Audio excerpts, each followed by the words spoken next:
आज का जो हमारा वचन है वो है मत्ती उसका 5वां अध्याय 10वीं आयत। इसमें कहते हैं, धन्य है वे जो यातनाएं भोगते हैं नीति के हित, स्वर्ग का राज्य उनके लिए है। आज जब हम संसार में रहते हैं तब संसार में कई हमें परेशानी रहती है, क्योंकि हम विश्वासियों का जीवन जीते हैं। जिस तरह से प्रभु यीशु ने हमें सिखाया है उस तरह का जीवन हम जीते हैं। पर कई बार ये हमारे लिए दिक्कत खड़ी करता है। कई बार हम लोगों के साथ मिक्स नहीं हो पाते। क्यों? क्योंकि वो लोग जगत का जीवन जीते हैं और जगत का जीवन हम नहीं जी सकते। कई बार हमें ऑफिस में, हमारे काम में, हमारे स्कूल में, हम कॉलेज में, कई जगह हमें ये दिक्कत आती है। क्योंकि हम उनके तरह नहीं जी सकते हैं। कई बार हमारे ऑफिस में हमारे प्रमोशंस रुक जाते हैं। लोग कहते हैं कि आपको प्रमोशन नहीं मिल सकता, क्योंकि आप अगर बड़े ओहदे पे जाओगे तो बड़े ओहदे पे बहुत गलत काम करने होते हैं और आप गलत काम करते नहीं हो, इस वजह से आपको ये प्रमोशन नहीं मिल सकता है।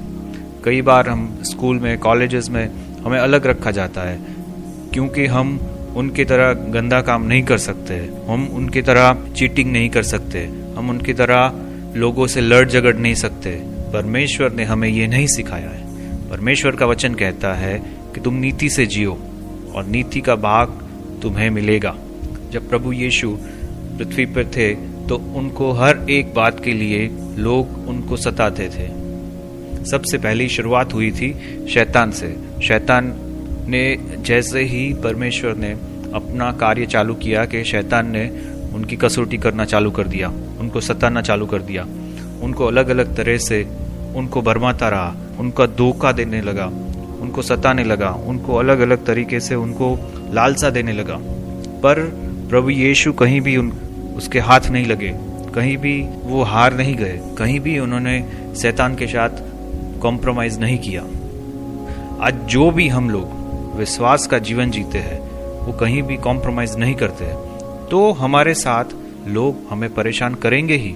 पर परमेश्वर का वचन कहते हैं कि धन्य है ये लोग, क्योंकि आकाश का राज्य उनके लिए है। परमेश्वर की स्तुति हो कि परमेश्वर ने हम जैसे लोगों को पसंद किया है। प्रभु यीशु यूहन्ना के लिए जो बात बोलते हैं कि वो तो एक जलता और प्रकाशता हुआ दिया है। यूहन्ना 5:35 में प्रभु यीशु यूहन्ना के लिए क्या कहते हैं कि यूहन्ना उस दीपक की तरह था जो जलता है और प्रकाश देता है। कितनी अद्भुत बात है। हमारा जीवन हर एक लोगों के लिए प्रकाश का कारण होना चाहिए। हमारे जीवन के द्वारा अनेक लोग प्रभु यीशु को पहचानने चाहिए। हमारे द्वारा अनेक लोग प्रभु यीशु को हम में देखने चाहिए। हम लोगों से अलग है और हम उनके जैसे नहीं है। जगत के लोगों से हमारा जीवन बिल्कुल अलग है, वो दिखना चाहिए।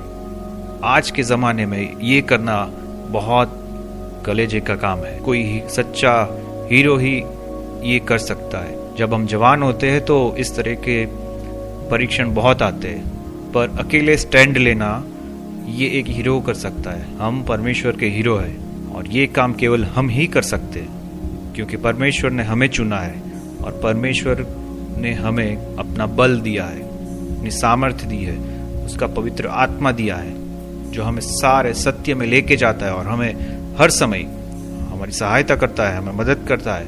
और प्रभु यीशु हमारा रास्ता है जो हमारे आगे चलता है। प्रभु की सेवा के लिए भी हम जहाँ जाते हैं वहाँ सब जगह ये होता है। आज की सरकार में ये होता है। हम जिस देश में, हम जिस जगह पे रहते हैं, लोगों को ये पसंद नहीं होता कि हम बड़ी अच्छी तरह से जिए, नीति से जिए, वो लोगों को पसंद नहीं होता है। तब हमारे आगे बहुत सारी सिचुएशन ऐसी आती है कि हम परमेश्वर को ही पकड़ रखेंगे, तब परमेश्वर हमसे खुश होगा। जब हम सुसमाचार देने के लिए जाते हैं तो बहुत सारे लोग मानते, बहुत सारे लोग नहीं मानते, पर परमेश्वर का वचन इसी बहाने जाता है और परमेश्वर के वचन देने के द्वारा लोग हमारा जीवन देखते हैं, क्योंकि बोलने से ज्यादा जो हम करते हैं उससे ज्यादा इफेक्ट पड़ता है। कहने को तो बहुत सारी चीजें कह सकते हैं, पर जब अब तक हम करके नहीं दिखाएंगे तब तक लोग मानेंगे नहीं। तो जब हम अपना जीवन जी के दिखाते हैं तब लोग परमेश्वर को मानते हैं। हमारे जीवन के द्वारा लोग प्रभु यीशु को मानते हैं। हमारा जीवन जो है वो प्रभु यीशु का प्रतिबिंब है। तो चाहे कितनी कठिनाई आए, चाहे कितनी मुश्किल आए, इस जगत में हमें प्रभु यीशु को नहीं छोड़ना है, क्योंकि ऊपर हमारे लिए एक जगह और बनाई हुई है। धन्य है वे जो नीति के लिए जिसको सताया जाता है, क्योंकि स्वर्ग का राज्य उनके लिए ही है। परमेश्वर का धन्यवाद हो। आइए हम प्रार्थना करें कि परमेश्वर हमें ऐसे रहने के लिए अपनी शक्ति दे। ऐ हमारे पिता, हमारे खुदा, हम आपका धन्यवाद करते हैं क्योंकि प्रभु आपने हम थोड़ों के लिए अपना राज्य तैयार किया है प्रभु, और आपने हमें अपने राज्य में बुलाने के लिए ऊपर गए हो। आप हमारे लिए जगह तैयार कर रहे हो। हमें वो अपना सामर्थ्य दीजिए प्रभु कि हम आपके लिए स्टैंड ले सके, हम आपके लिए खड़े हो सके। हमारे कुटुंबों में, हमारी सोसाइटियों में, हमारे काम करने की जगह पे, जहाँ हम पढ़ने जाते हैं वहाँ पे, सब जगह हम आपके लिए खड़े हो सके।